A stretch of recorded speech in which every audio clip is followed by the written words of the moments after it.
I have two obsessions, fried chicken and cookbooks. Today I'm going to try 4 different recipes for Karaage fried chicken from 4 different cookbooks and figure out which one is best. First book we're going to take a look at is called Tokyo Cult Recipes by Maori Murata.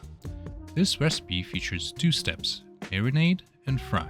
For our marinade, we'll use 1 clove of garlic, grated,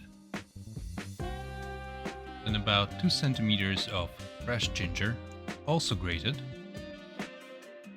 a teaspoon of sugar, teaspoon of cinnamon, 5 tablespoons of potato starch, a full tablespoon of sesame oil, 1.5 tablespoons of soy sauce, some black pepper, and finally 1 whole egg. I'll give it a little stir to mix all the ingredients together before slicing 500 grams of boneless chicken thighs cut in 4 equal pieces. I will use the same chicken thighs cut in the same way for all 4 recipes.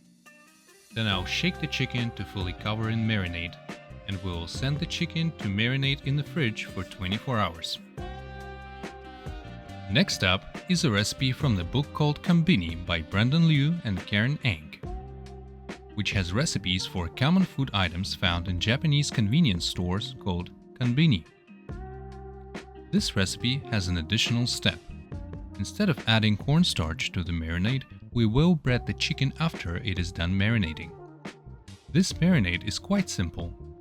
2 tablespoons of soy sauce, 2 tablespoons of sake, 1.5 teaspoons of grated ginger, 1 teaspoon of sugar, 1 teaspoon of salt, half teaspoon of roasted sesame oil. Then again we slice our chicken, put it in marinade, shake our container, and send it to the fridge for 24 hours. Our third book is Your Home Izakaya by Tim Anderson. In his book, Tim lists recipes for recreating an atmosphere of a Japanese bar, izakaya, and home. This recipe is most ingredient consuming both for marinade and breading. To begin, we grate 10 cloves of garlic, 20 grams of grated ginger, 100 milliliters of white wine, 3 tablespoons of mirin, 2 tablespoons of rice vinegar, 2 tablespoons of soy sauce, 1 tablespoon of sesame oil, half teaspoon of salt, 1/4 teaspoon of pepper. And by now you should know what to do next. Shake, shake, shake, send it to the fridge. So the 4th book doesn't require us to marinate the chicken, so we'll just skip to the next day. Each of these recipes said that you can marinate anywhere from 30 minutes to 24 hours, so I decided 24 hours it is.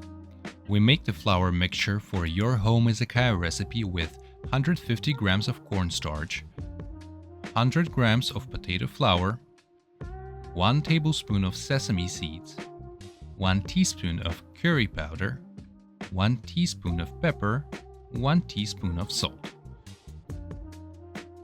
I'm going to take out the chicken from the marinade and pat it dry before putting in the flour mixture. After which, I seal the container and shake it violently so that every nook and cranny of those chicken pieces is covered. So I forgot to turn on the camera for the Konbini breading, but you can see the ingredients on your screen, and the process is the same as the previous one. Finally, introducing the 4th cookbook of today's video, it's Chicken and Charcoal by Matt Abergel, who runs a restaurant Yardbird in Hong Kong. This recipe calls for 1 bag of Karaage flour, 100 grams of potato starch, 250 grams of tempura flour, and you guessed it, slice the chicken, put it in the container, and shake. Alright, so now on to frying. 2 recipes require us to fry the chicken first time for 2 minutes and then fry again at higher temperature, while 2 others suggest frying 5 and 8 minutes at 180 Celsius. So we will start with Konbini recipe with 2 minutes at 165 Celsius.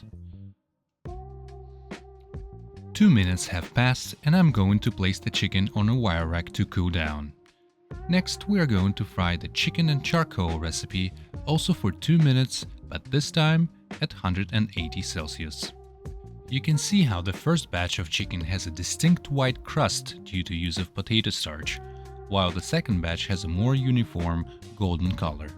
Next up, we are going to fry the Tokyo cult recipes for 5 minutes at 170 degrees Celsius. I shake the marinade container beforehand to make sure that starch is not sitting at the bottom. After 5 minutes in the oil, the third batch of chicken has a deep golden brown color. Also, the whole apartment smells like cinnamon. Last but not least, we're going to fry the chicken for 8 minutes in 180 degree oil for your home izakaya recipe. You can see how we ended up with 4 distinct looking batches of chicken. Next, I'm going to fry the first 2 batches for 2 minutes each at 180 degrees. And finally, we're going to do some blind testing.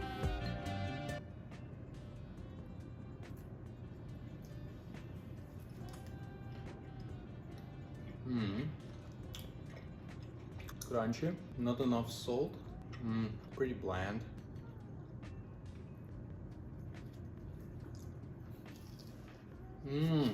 More crunchy, more juicy, a lot of ginger taste.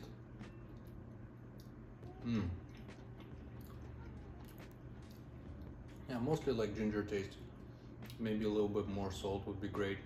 I would guess this is a Konbini one.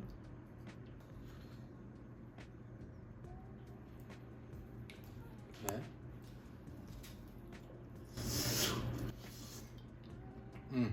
Super juicy. Not a lot of crunch. Pretty much chicken flavor. I'd say this is chicken and charcoal, considering how little effort is in this. It's pretty good. No, this is pretty good.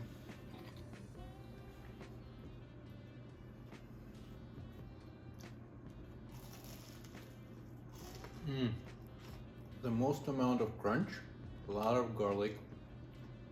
Again, kind of missing salt. I think I undersalted everything. Yeah, I feel like this one has a lot more balanced flavor. I would have to guess this is the home izakaya based on the crunch because it took the most amount of time, and it does taste a little like burnt.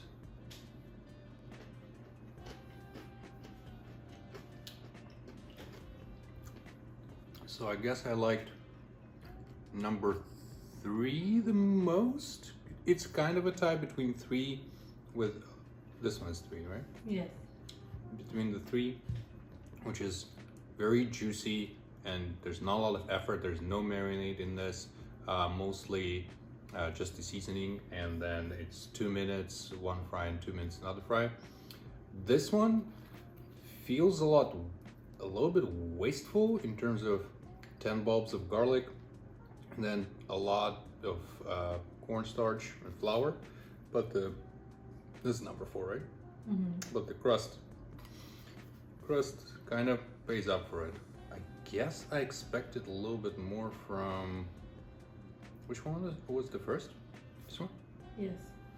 I guess I expect a little bit more from this, but which is like traditional Tokyo recipe, which is less effort because the cornstarch is in the marinade, so you don't need to do the flouring process again after taking it out from the marinade. You just marinate and put it directly into the oil and only fry for 5 minutes. You don't double fry it. And then the taste of cinnamon is nice, but yeah, I think I missed the mark on salt in all of them.